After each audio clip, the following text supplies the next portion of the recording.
What is that scratching in the background? Oh, that's your washer. Oh, can you hear that? Yeah. Hang on, let me see how much time is left on it. It might be almost done. No worries.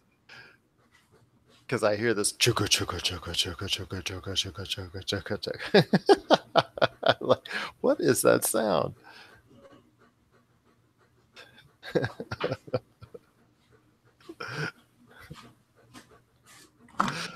It's about halfway through. Somebody could mistake it for something else. What's it sound like? Chugga chugga chugga chugga. Yeah, wow. Sounds like I'm back at the old Vacation Village hotel that I used to. I think it's going on spin soon, so it should be less squishy if that helps you. Fair enough. All right. And we're back. I'll tell you what, it's just great to have you back listening to us right here at the Pop Culture Cosmos and the PCC Multiverse. My name is Gerald Glassford with Pop Culture Cosmos and Game Source. And of course, it's that time again for another great edition. Oh, residual sound. Great edition of the Cosmic Crossfire. And who else would be here with me? I'll tell you what, I was surprised to hear him say, Gerald, I want to keep on doing some more Cosmic Crossfires. I'm good. Everything's okay. So I had other stuff as far as old archive footage of us, as far as I was going to lay out. But no, you want to do all brand new stuff. So he is here. He is the brand new daddy of Rob McCallum Films. .com. You got to check out all of his great stuff that's out there today, including the Kitty documentary coming up on March 30. You also got to check out Backed and Busted crowdfunding. It's Rob McCallum. What's going on, my friend? And congratulations again on the birth of your baby daughter. I'm just going to go stop that because it's driving me nuts now.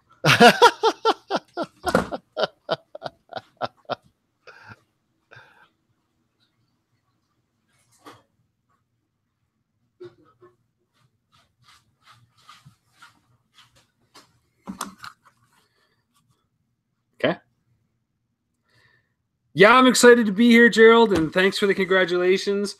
Scarlett McCallum is now with us. It's been 9 months seems to go by really fast in some instances and really slow in others. She arrived a little ahead of schedule, but hey, she likes to make a grand entrance, and she got here before a crazy snowstorm that hit our hometown. So that was really cool to look out from the delivery room and see nothing but Hoth. It looked like Hoth. Your tauntaun would freeze before you got to the first marker. And Scarlett knew that, so she set us up for some success and got here just ahead of schedule, and it's great. And yes, all new Cosmic Crossfire. Here we are talking about more things in the world of pop culture, everything that's relevant. And I agree with you. Check out robmccallumfilms.com to see all the awesome projects we got going on, everything from our participation in Mutant Football League to the documentaries we make and all the collaborations we do with NBC Sports, Chicago White Sox, and whoever else is out there, like the Pop Culture Cosmos and the Pop Culture Multiverse, which brings us to today. That's right, indeed. But yes, you are a happy man. Things are going very good for you. And again, I'm just so happy to hear about your healthy baby girl coming up. But Rob, we're here to talk pop culture. So pray tell, Rob, what's on your mind when it comes to pop culture? Well, we had a lot of news hit us recently, and despite the birth of my daughter, and despite us staying an extra day or so in the hospital, Super Bowl Sunday can't be missed by anybody. You can't escape it. You go on Facebook, you go on Twitter, you talk to somebody in the hallway. It's a buzz.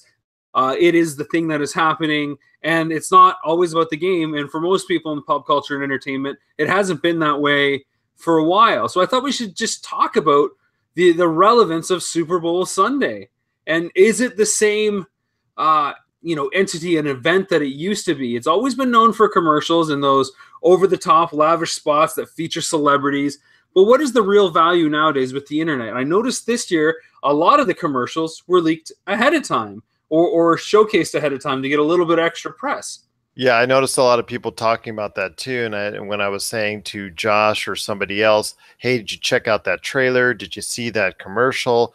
Did you like the Doritos commercial? What about that Dodge Ram commercial with the controversy and all that? A lot of the feedback I got was, yeah, I already saw that on Facebook, or I already saw that on Twitter, and it's by the time it aired, it was kind of passe and just really didn't have that same kind of impact, which is a shame because even though ratings were down, dramatically since 2009, the ratings compared to what it was in 2009, there were still 100 million viewers watching the Super Bowl.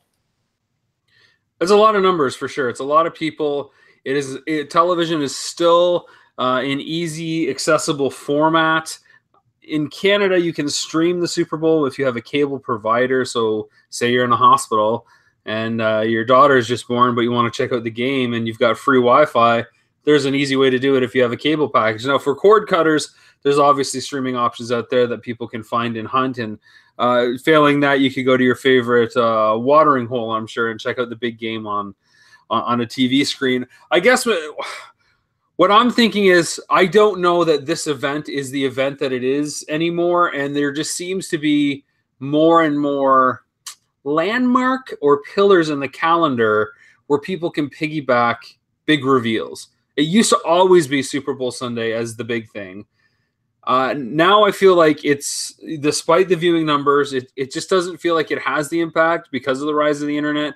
And then I think you get other events like the Oscars, the Golden Globes, presidential addresses. Any kind of TV moment is almost an easy way to parlay some other advertising to that. What do you think? Well, the only two entities that I thought really took advantage of the Super Bowl and that really surprised audiences, including myself, one was obviously the Solo teaser being announced that aired the Solo trailer the next day. That to me was a little bit surprising because you and I had spoken of, if it wasn't going to be for the Super Bowl, we thought for pretty much that maybe that Solo itself was going to be delayed. So the Super Bowl to me was going to be that last bastion of possibility for it to be viewed upon as far as a chance for a trailer to come out with a lot of eyes on it. And they were kind of tricky in how they did it. So it wasn't exactly a full trailer, but it was kind of a teaser. But hey, at least it surprised a lot of people that it was actually going to be able to go ahead and still be on time, still be shown as far as the next day, the trailer concerned, and the actual movie still coming out on Memorial Day weekend. The other thing was the Cloverfield project, which had been rumored to be moving over from the actual theaters because it was actually even originally supposed to come out this month in February. Then it got delayed, and then Paramount didn't want it. Then Netflix bought into it, and just all of a sudden they just dropped that. Hey, it's ready to go, and it's already on Netflix. So that was, to me, was the two surprises. But other than that, there really wasn't much drama as far as it's concerned about any of the commercials or trailers that were shown, because like you said, in most cases they were already shown already on social media. And let me appease our listening audience today. We will get into the Han Solo trailer, and we will discuss Cloverfield Paradox in both those situations. But I agree, because people are jumping the gun now. Like if I missed the big game in the past, because I haven't had cable for a long time, to be honest, I would usually spend the morning coffee the day after on Monday checking out all the commercials as they get archived on different sites, and have some commentary and, talk about it with my colleagues, what worked, what didn't work, what was inspiring, what can we learn and kind of go forward with, what was some cool techniques, what was funny. But this year, because they got kind of stretched out over the week before and leading up, it didn't feel as special as it used to. And now I feel like it's not Super Bowl Sunday, it's Super Bowl week, and everything is trying to piggyback off of that tandem to stretch it out and get more watered down. It's almost like what we see at the box office when the blockbuster season goes from May 25th to, the end of July. Now it's really like, April or March sometimes, depending when that first big blockbuster comes out and how many other slots get filled up. You could easily say May 1st now is at least the start of blockbuster season. And there have been a few big heavy hitters in August. So to see the blockbuster season basically expand by 2 whole months is a really big deal. And that's over the course of 20 years. But still, to get enough, multi-billion-dollar franchises come out in that window is no easy feat. So I feel like for Super Bowl Sunday, the importance on the commercials is getting watered down because the technology is giving us more and more access. I get it from an advertiser's point of view because they want to make sure that their Doritos commercial or their car commercial is talked about, not necessarily in tandem or in relation to the other ads that are out there, but it only gets the piece of the spotlight. But I don't know that that's best. Because when you get everybody watching it and you have the viewing numbers that the Super Bowl gets, upwards of 100 million people around the globe watching, everybody's waiting for every commercial. They see something that they may have heard about on the internet, they're tuning out mentally already. Or they only watched it on their phone instead of on, a giant TV that could make use of all those cinema dollars that they spent to have big name talent kind of showcase their product. I think they're, biting their hand off a little too early. Well, I also think that, expounding on what you're talking about with the ever expanding movie season, you might also want to include in some occasions March and April, because in the past couple of years, there's been really, really big hits. Fast and Furious, I believe also as well, Beauty and the Beast. They both debuted in that March, April timeframe. And look at them. They actually went over $1 billion on both occasions. And Logan's no exception to that either. That was a March release as well. And that was a lot of people's favorite film from last year. And for that R-rated superhero take on Wolverine to really set the stage for, Heroes in Tights going forward, that was a pretty bold move. And I would consider, even though it's a small film and, kind of like a three-hander between Patrick Stewart, Hugh Jackman, and of course, who I forget the actress that plays X-23. But even though it's a small kind of cast and outrun everybody kind of movie, it's a big film, and it represents a huge step forward, an R-rated picture in the X-Men universe. So that definitely, and then also as well, Oscar and also as well an Oscar nominated adapted screenplay nomination for Logan as well. That was, I think, one of the first, if not the first, superhero movie to actually garner that type of nomination. I know obviously Heath Ledger was nominated posthumously for his work in The Dark Knight, but really it's one of those key landmark situations for a superhero movies to actually be nominated or thought of in that manner. Yeah, I think in the current days, what I would say is like the 21st century movement, because I believe Richard Donner was nominated for Superman back in '78. Not 100% sure, but I believe he got a nod, and I think they got cinematography and other special effects things. You'll really believe a man can fly and all that. But aside from like the original Superman, I mean, not even '89 Batman got these kind of nods that we're starting to see now, where we're really seeing a nice craftful approach to what's going on.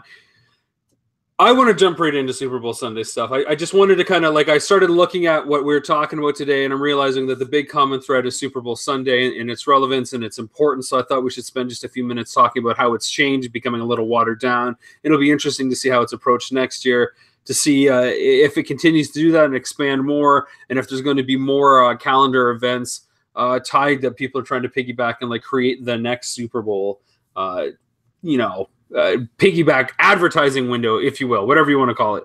Let's talk about the film that never was, that now is Han Solo, a Star Wars story. Be nice now. We got 2 trailers in 2 days after months and months of silence, and about 4 months from its release. So we got the teaser trailer during the Super Bowl, a 45-second quick look at what we can expect to see. And then on Monday, we were treated to the full-on release of the trailer.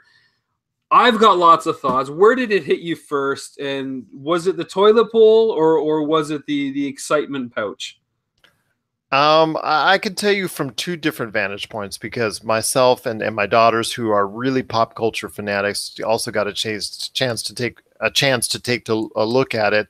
And for me, I'm still excited for it. I thought it actually looked somewhat intriguing.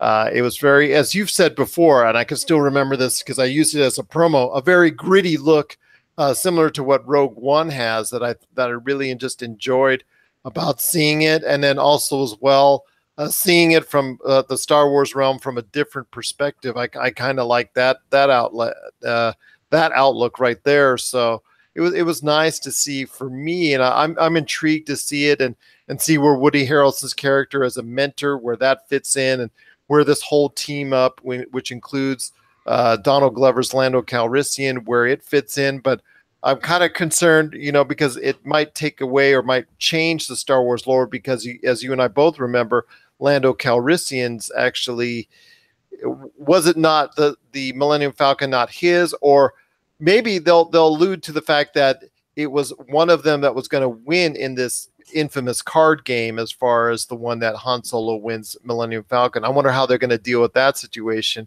Obviously, as well, with all the other stuff that we know from Star Wars lore. So definitely looking forward to it. But my daughter, after watching it, took a second to think about it. And then she said, to her, it doesn't feel like a Star Wars movie. And she's really just eats in all the Star Wars and all the Marvel stuff that she really truly enjoys and whatnot. But when she said that, it kind of took me aback, Rob. So I don't know what way to ascertain it. I know social media out there hasn't killed to really any large extent this movie as of yet. Obviously they're trying to focus on more on the actor playing Han Solo's hair and whatnot, trying to see if that matches up with what was in the past. But outside of that, it doesn't really seem like there's a whole lot of people hating on it at this point in time. Yeah, I mean, those are interesting observations from yourself and your daughter. And social media is always looking at the left instead of the right. So it's hard to really, break down into those conversations of insignificance when we're still trying to get an idea of the big picture. Quit looking at the minutia before you understand the context, in other words. And trailers, for the most part, are always out of context. Like the other Star Wars trailers, they're doing a lot to kind of hide the bait in this one. They're showing everything what people expect to see: Star Destroyers, heroes with guns, androids and droids, and gritty scenery. We have no sense of the plot. We have no sense of what's going on. We don't know when and where we meet our hero, under what circumstances. It actually felt a lot like Rogue One in scope to me. Band of heroes getting together to do something, gritty kind of atmosphere. And unfortunately, because of my feelings about Rogue One, great film and everything, sort of fits in the Star Wars universe. Not many repeat viewings. I watched it once, tried to watch it again, and fell asleep instantly. It's not a mark against the film. It just doesn't hold my attention or in the excitement. And I feel that Ham Solo, or whatever it's going to be called, or Solo, a Star Wars story, a spam story, Solo Cup. There you go, Ham Solo spam. It just feel like spam Solo. I feel like I don't know. It's going to be there, and then people are going to forget about it. I don't think there's going to be a repeatable viewing habit that gets formed from this film, in the same way that Rogue One kind of fell into that scope, especially in terms of where it's going to be with box office. I know people went and saw Rogue One a couple times, and a lot of people saw The Force Awakens several times in the theater. Not a ton of people saw The Last Jedi in the theater, and I think we might be hitting that, not a point of saturation, but a point where we're missing some cues that make these Star Wars stories really great and memorable, to the point that people can't stay away from them. I think, honestly, well, you go ahead, and then we'll continue with my next thoughts. Go ahead. I think it will actually hit numbers comparable to the prequels, as opposed to even Rogue One, which went over $1 billion. I don't think it will reach that mark myself, unless there's something dramatic come out, like it's a really, really great movie. I don't know if that's going to be the case, but especially with all the problems that they had as well, changing directors, whatnot. And I just am, I'm still hopeful. Ham Solo, as you call him, is my favorite Star Wars character. And I'm so risky. And I'm very, very, very nervous about how they're going to portray his character, because, like I said, he is my favorite character in the Star Wars universe, and I'm just kind of nervous at how are they going to be how's he going to be portrayed, and seeing if it actually can be pulled off. I thought it was a way to go when they originally announced Han Solo. I thought that was a good direction for the Star Wars universe to go in. I didn't have a problem with it, but now that it's almost come to fruition, and there actually is an end date when the movie is actually going to be shown to audiences, I'm now a little bit nervous as far as how it's going to be portrayed. Careful what you wish for. Oh yeah, sounds great. Make the movie. Don't make the movie. Full stop. Turn around. Go back. Go back. We don't want you. Stop it. We've seen too much. Get that F out. Come on. Pork chop sandwiches. I don't need you. The thing that everybody is talking about, and we alluded to it in other episodes, of course, is the acting ability of our titular hero here, and the reports of acting coaches being brought on set, and further reports about the script being rewritten, and when Ron Howard comes in, changing some of the dialogue that was given to Han and being it basically sent to other characters to deliver it, so watering down the amount of information and lines that our hero has to say here, because there's a lot of concern about what this actor can do. And this trailer really doesn't showcase him all that much. You want to get people excited about a Han Solo trailer? Show me someone that's like Han Solo, and then I don't need any plot devices. And I don't need all the ancillary characters that you've shown here. You've shown me Donald Glover. You showed me Woody Harrelson. You've shown me Chewbacca. You show me the requisite droid and Falcon shots. I don't need all that if I see somebody that really makes me feel like I'm watching Han Solo. To be honest, the person that looked the most and felt like the most Han Solo in the whole trailer, Woody Harrelson. Come on, kid. We're getting the group of guys together. That felt like Han Solo. But that's because he's a quality actor, and he can take the most throwaway lines, feel like an orchestral song that you can't turn away from. This other guy, and I forget his name, you probably have it off the top of your head. No, you do not have it off the top of your head as you shake your head on camera to me.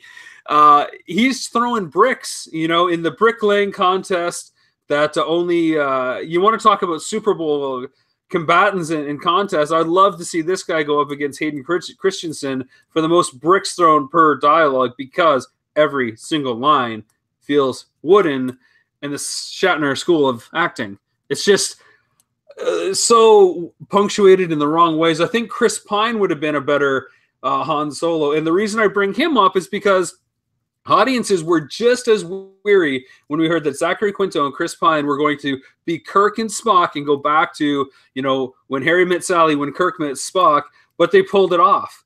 And they did very well. And I think it was tremendous. It was tremendous. And I think you got to give a little bit more of the edge to Quinto for really nailing Spock.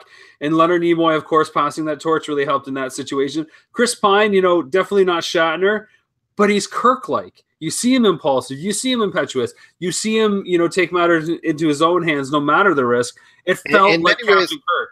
In many ways, he plays the role of Captain Kirk better than Shatner on some occasions. I don't want to say he's better than William Shatner, because everybody that's out there that has come to know William Shatner loves, on the right occasion, his campiness and the way he portrays his voice and the way he does Captain Kirk. But as far as the role itself, on some occasions, I think Chris Pine actually does a better job than what William Shatner would do on occasions. I may be wrong on that. No. I think if you look on paper on a casting tape, if you took Chris Pine, when he was auditioning for the first film, and you take a 60s Shatner and you put him in the same room, given what the character description is, I think you got to give the edge to Pine a little bit there in terms of pure acting ability and what he's able to bring that character to life on the page. Now, I'm not taking away anything from Shatner. I love him. Everybody that listens to our episodes and has listened to Gamercast and has watched Nintendo Quest, that I love the Shat. I don't want to shit on the Shat. Like, I like the guy a lot. But Chris Pine's a quality actor. Yeah. I don't get that flavor, that vibe that I'm getting from Spam Solo here. I just don't get it. And then, I agree with you on that. I'm not trying to even bag on. I'm not even trying to denigrate William Shatner's work and whatnot, because he's outstanding and has become iconic in the role himself. And I truly have enjoyed his performances on many occasions over the years. Not all of them, but many of the occasions over the years. But if I want to ask you, as a director, getting back to Solo, if you were trying to coach Aiden, I'm going to get this right. Aiden Ehrenreich, I believe it's the way it's pronounced. Aiden Ehrenreich. If you were able to talk to him about trying to go ahead and take on this role, what exactly are the things you would say? everything's got to be a throwaway line. You never say anything seriously, because it's a defense mechanism for Han. He never says anything with heart. Everything is tongue in cheek, even in the most serious of moments when he's getting put into carbon freeze. Right now, there's legendary stories behind how that line came up, and it was in the moment on set. But that truly defines Han. You know, when Princess Leia says, "I love you," and he says, "I know," because he still has that macho machismo that he can't reveal who he is, his true feelings. It just everything's got to be a throwaway, but you've got to know what the true intent is underneath, and you're not just doing it to be a smartass. You're doing it to protect yourself. You're camouflaging that wound that you feel has been exposed to somebody that can hurt you, and you've got to say something that looks like you're not in trouble, that you're not in danger, but in doing so actually shows how scared or vulnerable you are. And I don't get any of that in this. All I get is, you know, ego and deflection, and here's some cool dialogue for me to say. Yeah. But like I said, the jury's still out, and I'm hoping. No, the jury's back.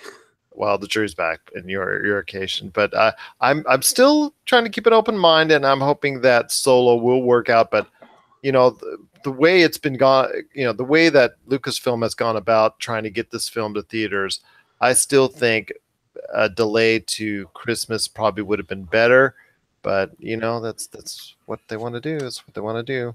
I just think a delay would have been better suited for all parties concerned.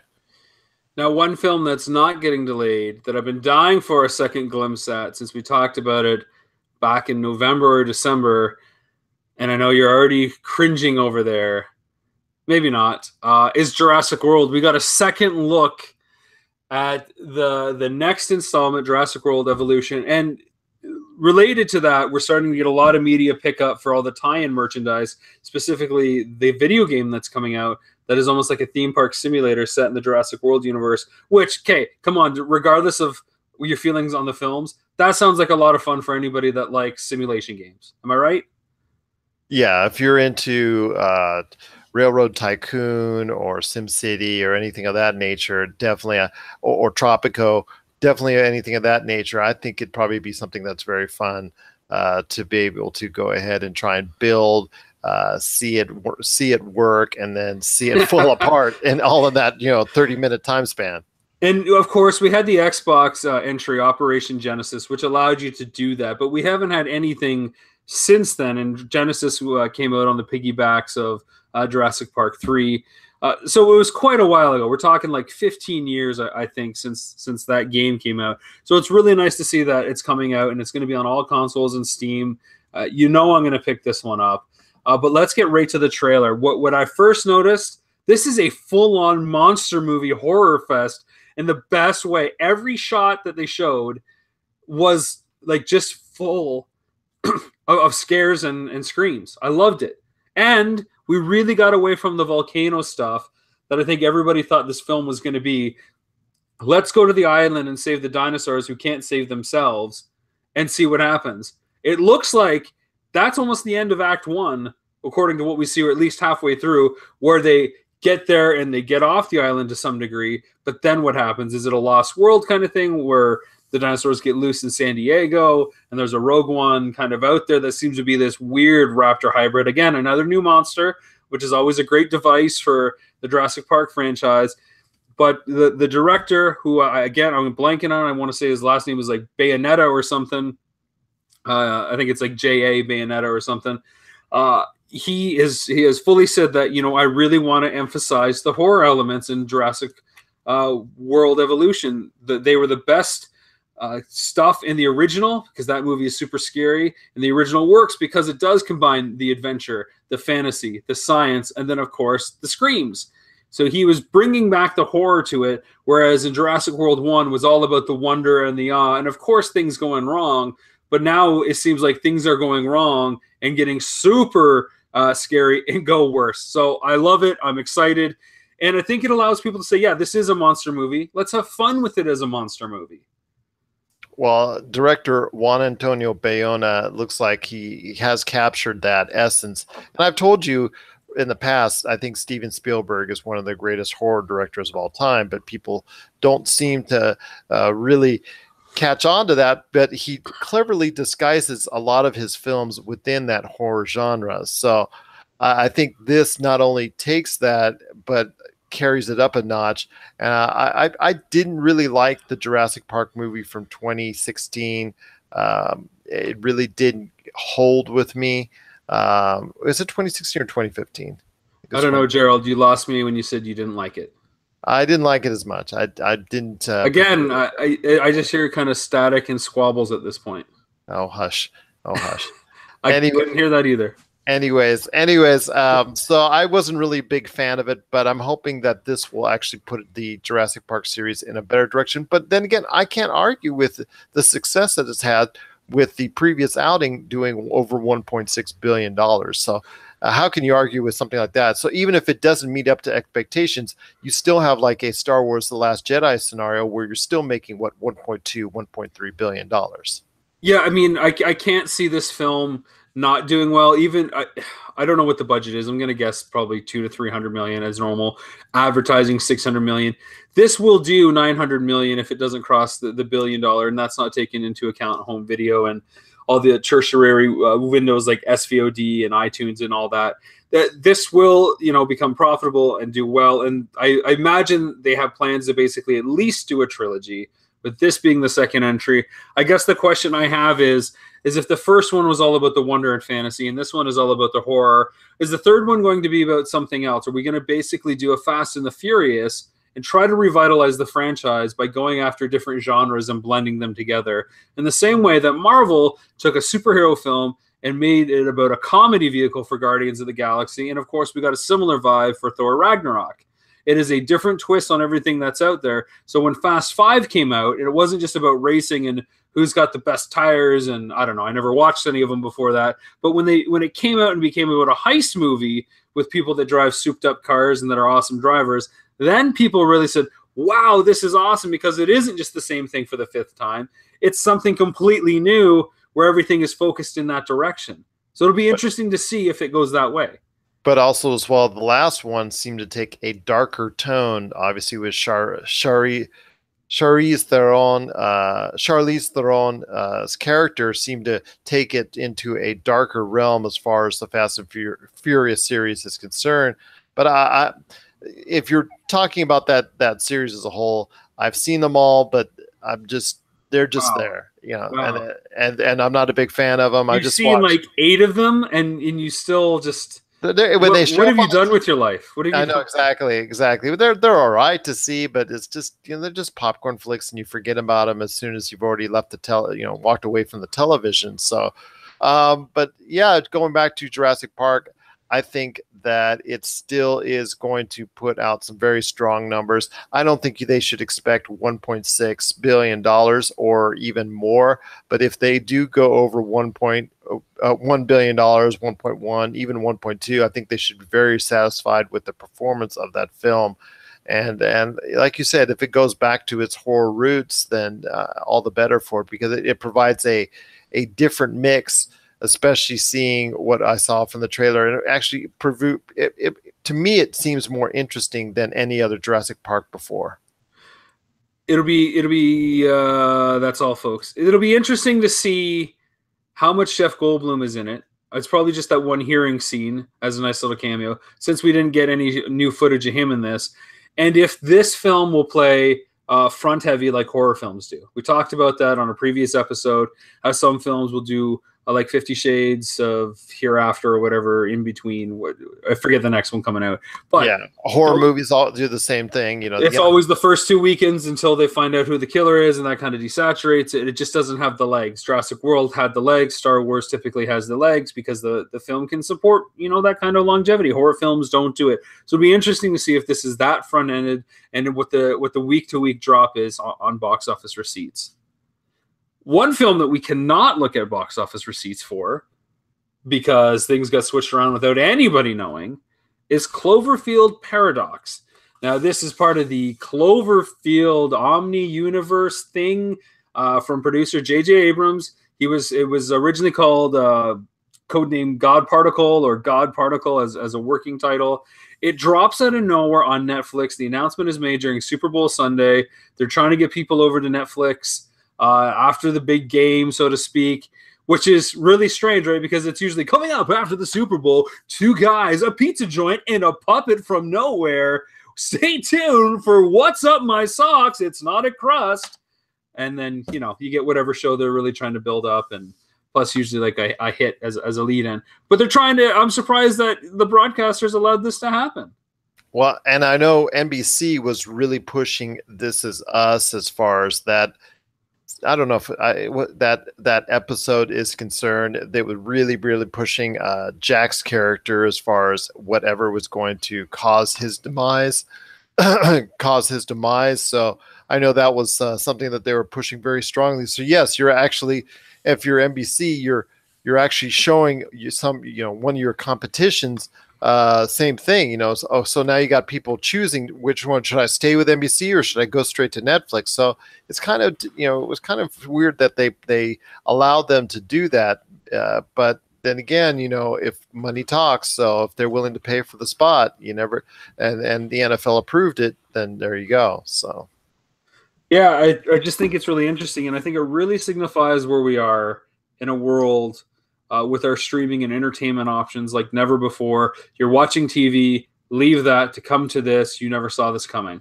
Well, the major sponsor for Super Bowl was YouTube TV. Yeah.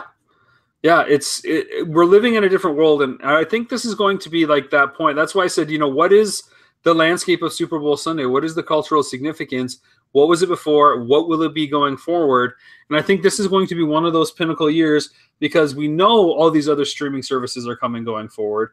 We know that the landscape is getting changed with Fox being purchased, or the majority of assets being purchased by Disney. Now Sony Entertainment is talking about selling off their assets as well, which is we don't even have time to get into that. I'm sure you and Josh have talked about it. We'll continue to break down as confirmation comes out. Lionsgate is thinking about finally selling as well their assets, which includes Summit Media and a ton of home video rights. So the whole makeup is getting shifted. Of course, Viacom buying Time Warner. There's lots of stuff going on. I can't even wrap my head around it, but the fact that we're advertising a film that was supposed to be theatrical this month, again, nothing was released, and then all of a sudden, out of nowhere, boom, Netflix. It's almost like, was it last year Beyonce dropped that album out of nowhere without telling people? I don't know the results of that strategy versus building up the anticipation versus just dropping it. I get, like, in my indie world of making films, it's always important to have a call to action, like, ready to go. I don't want to say, unless it's within, like, a month or two, I don't want to say this film's coming out. Click here, because you're driving somebody to a dead end, or at least a cul-de-sac where they have to leave. You want to say, here it is. Click this link, buy, watch now, done.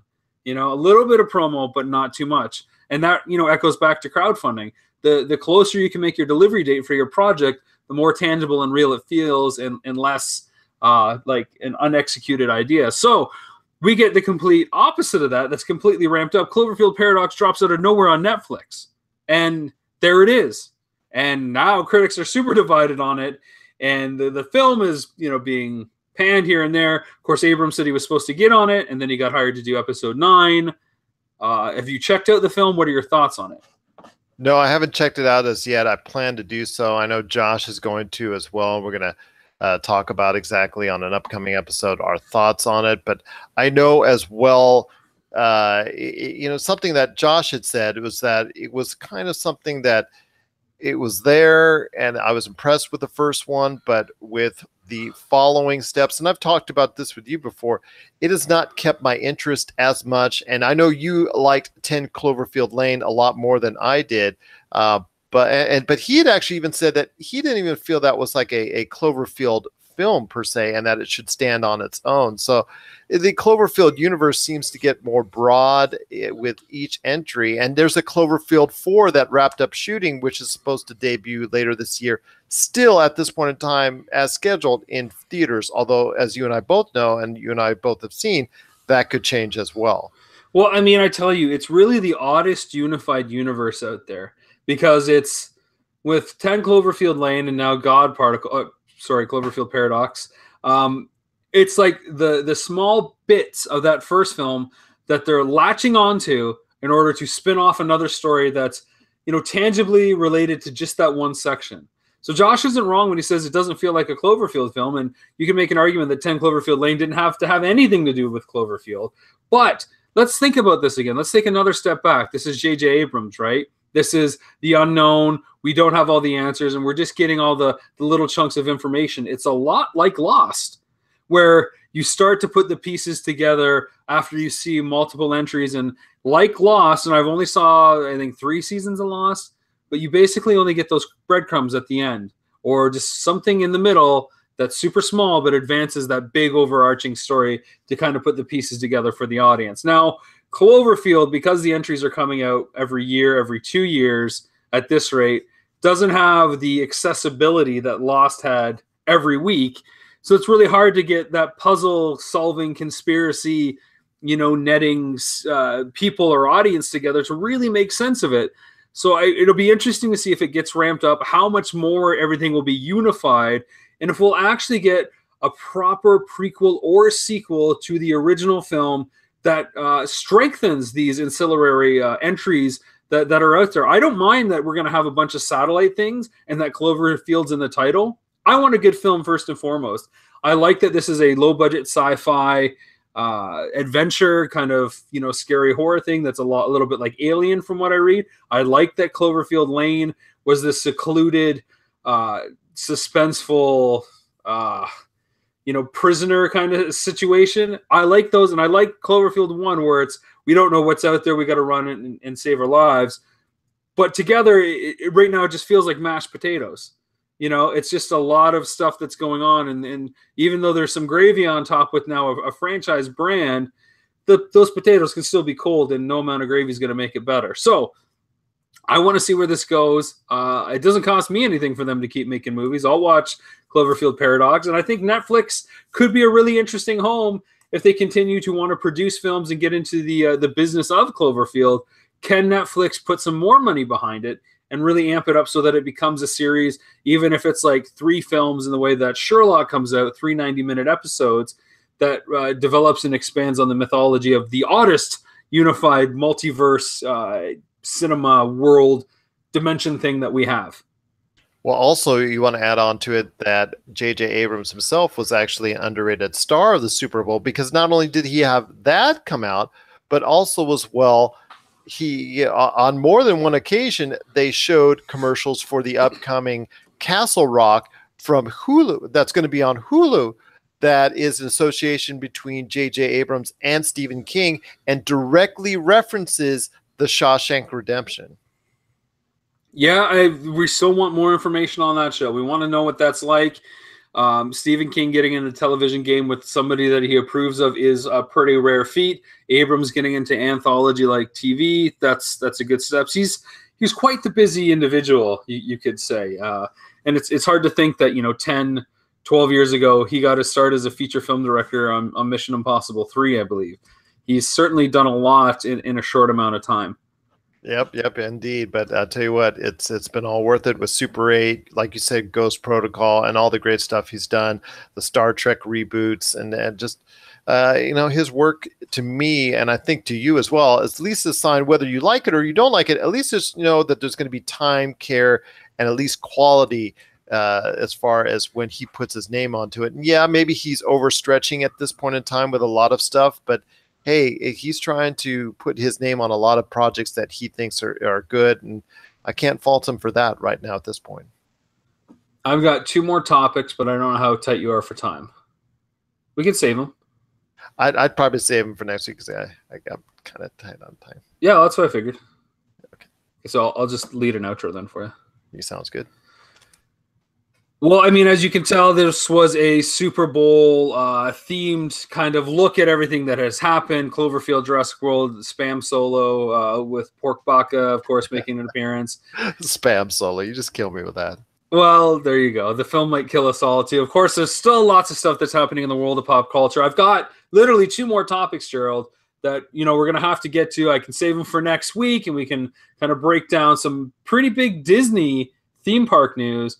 And you mentioned Hulu. Amazon made a big announcement recently as well with a new series that they want to do. Let's save that. Let's just tease people. we've really inundated them with all the pork solo stuff that we've talked about, the horror Jurassic World evolution trailer, and Cloverfield Paradox. It's a full-on fiesta buffet that we've already discussed. Indeed it was. And I'll tell you what, if you want to add more stuff to what Rob and I talk about on in the Cosmic Crossfire, just reach out to us. You can check us out. You can send us an email, popculturecosmos@yahoo.com. Also as well, Pop Culture Cosmos, Game Source, and Humanica Media on Facebook and Twitter, and Rob McCallum Films on Facebook, and Rob McZob on Twitter, and also his Backed or Busted crowdfunding Facebook page. You want to check out all the great stuff he's doing there as well. Yeah, thanks for all the plugs. RobMcCallumFilms.com. Check it all out today. And, you'll get to see some awesome films about awesome people talking about awesome stories. Awesome indeed. To lay on to that. But Rob, as always, it's been a great pleasure again having you on. You cannot congratulate enough with your birth of your baby daughter, and just so happy for you and the family. But again, as always, we just truly appreciate you being part of the Cosmic Crossfire. Pew pew, Crossfire!